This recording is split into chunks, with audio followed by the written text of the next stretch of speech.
Welcome back, my beautiful friends. You're listening to A Moment of Zen right here on 710 WOR, the voice of New York. I'm your host, Zen Sams. Now, up in just a few minutes, we have our Millennial Mom segment brought to you by Revere Securities. And today, we're featuring Candice Carter, an American fitness model and one of the greatest figure competitors in history.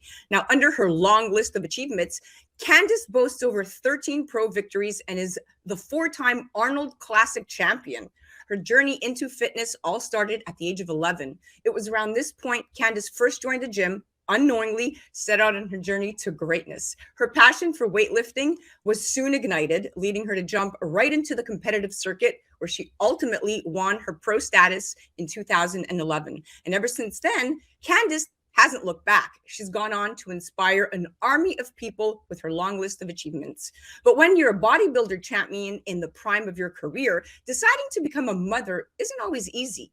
Many female competitors often put off having children because getting pregnant means a whole lot of letting go. It means being okay with potentially gaining weight, losing gains, among other bodily changes, and maybe losing sponsors. But Candice has always been a family-oriented kind of gal. She attributes some of that to her childhood growing up in Chandler, Arizona. Now, as the second oldest of 10 siblings, she loved being somebody that her younger brothers and sisters looked up to. And here to chat fitness, motherhood, and career is the beautiful Candice Carter. Welcome to the show, Stunner. Thank you so much. Oh my gosh, I never heard an intro like that. So I'm like, okay, I'm pretty cool. Thank you. You are pretty cool. And congrats on motherhood. Thank you so much. Oh wow, it's been over a year, 14 months. So it's amazing, beautiful journey. Oh my goodness, so much has happened. Yeah, you joined the club. Now the mom club is, you're in it for life. So talk to me about this, because you were diagnosed with polycystic ovarian syndrome, PCOS, which is a hormonal disorder that really affects a lot of women, roughly 5 to 6 million women across the United States. And it really occurs when the body produces too much of a hormone, right? So women with PCOS often experience irregular periods, weight gain, fatigue, excess hair growth, acne, infertility. Now, infertility, talk to me about how you approached conceiving, knowing you had PCOS, and how was your overall pregnancy mood? So going into it, I was diagnosed way before we were trying to have kids. So I knew this journey of infertility and, the struggles would be there. And so knowing that, I think I was a lucky one to know this diagnosis before starting, because a lot of women go undiagnosed. Almost about 70% of women go undiagnosed because the symptoms, can vary to person to person. So being diagnosed when we're getting ready to start, it was so hard. We tried for about 3 years. I wasn't ovulating. Finding the right doctor is also difficult with PCOS because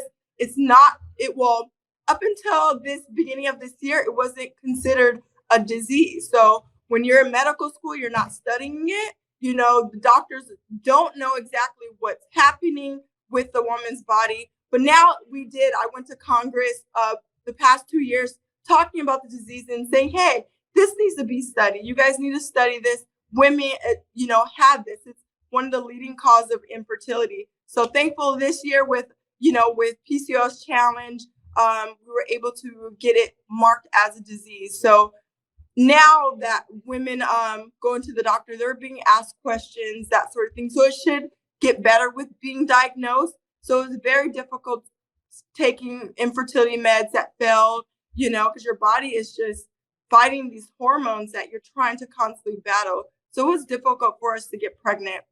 But you did. You ultimately got pregnant and you gave birth to a beautiful baby boy, Brew. Congratulations. Yeah, thank you so much. It's so amazing. He's our miracle child. We were 5 rounds in for fertility medications and we got pregnant naturally. So it was like, oh my God. Yeah, we were just 2 weeks away from trying another, trying IVF. So, we got pregnant and we're just like, wow, it can definitely happen naturally, but it's definitely difficult. Now, how has being a mom really changed your perspective on your career, and how do you balance it all out?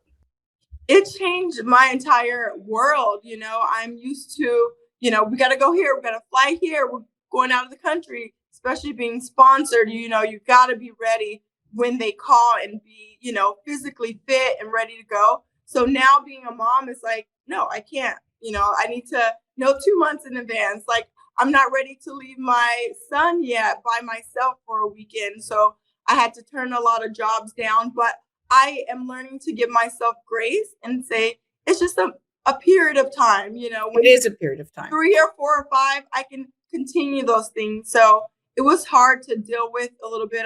Annette, actually, my agent, helped me out. I was having a meltdown because I had to learn to say no. And she kind of helped me through that process as well. And it's like, you need time to go through that postpartum depression. Of course. I took off after I did finally give birth.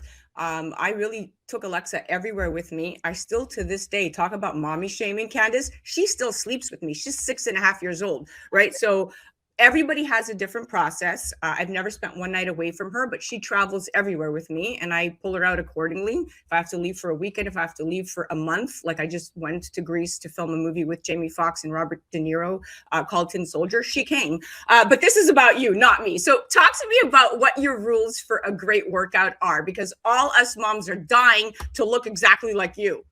Well, I kind of want to touch on that. Thank you for actually saying that, because I struggle with, can I leave him? Is that okay? Because I don't want to leave him.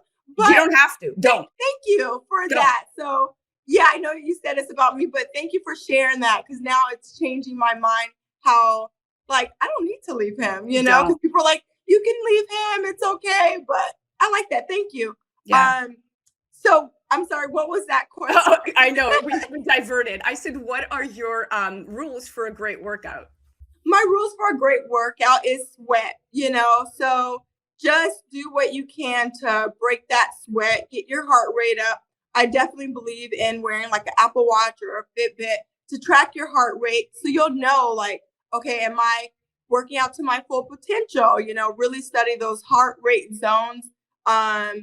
Just to sweat, just to move the body. When I was pregnant, I was scared to death to work out, and which sounds weird because, this is what I do for a living. I've been working out since, I was 12 running track and in college. So I was scared because I didn't want to lose a child. So I just stuck to walking my entire pregnancy. Even when I was cleared to work out, I was like, no, I just don't want. So just, start wherever you at in your journey. Just keep moving. Yeah. All right. Let's chat nutrition. And what variety of foods do you incorporate into your diet for optimal health? But also now you're a mom, so you have a different perspective. Talk to me. Yes, with having PCOS, meal planning it's a must, because we're carb resistant. So your body doesn't process carbs like someone normally would. So that is what most of PCOS patients have difficult with, blood pressure, diabetes. Like, I was almost diagnosed diabetes while I was like the fittest, I've ever been in my entire life. Went into Arnold, they're like, hey, you're pre-diabetic, which would be weird, but we're disposed at a higher rate. So I definitely have to count my carbs, making sure I'm eating complex carbs, something that like sweet potato or oatmeal that will not spike the insulin and turn into sugar and all these good things. So I would say, for me personally, making sure the carbs are under control. But for anyone else, making sure you have a good, healthy fats, especially as a woman, that salmon, avocado, that's going to do your body so much. Nice. Good. Yeah, I love that. I practice what you preach pretty much. We have about a minute and a half left. I wanted to get your take on supplements. Do you use them? And if so, what do you recommend? Yes, I definitely, multivitamin, I think it's a must. We don't maybe get enough from our food. And definitely a nice, just basic protein powder. Definitely look on the ingredients, making sure it's like maybe a pea protein, like a plant-based protein. And that's going to help to just tone the body if you're not, if your lifestyle is like a vegan lifestyle. But a basic protein is good to supplement to start with. I love it. I love it. Well, listen, we're out of time, and I just want to say thank you for coming on. You've definitely enlightened us. I'm so happy that you finally joined the Motherhood Club, and God bless you and Brew. You are just a bright light. Thank you so much. And whenever we can do this again, I just love sharing the knowledge, especially with highlighting PCOS. So thank you so much. And I'm excited to be a part of the mom group. You know, I have a good army of people. Like, you're into this amazing group I didn't know about. Yes. We all cheer each other on. So thank you. Totally will support one another, and you could come on anytime you want. Thank you so much. Guys, you have to check out Candice Carter. She is amazing. Check her out on the gram, iCandyFitBeauty, or definitely head to her website, motherofmacros.com, where you can get a lot of really cool tips. That was our Millennial Mom segment brought to us by Revere Securities. You're listening to A Moment of Zen right here on 710 WOR. The Voice of New York. Will be right back after this.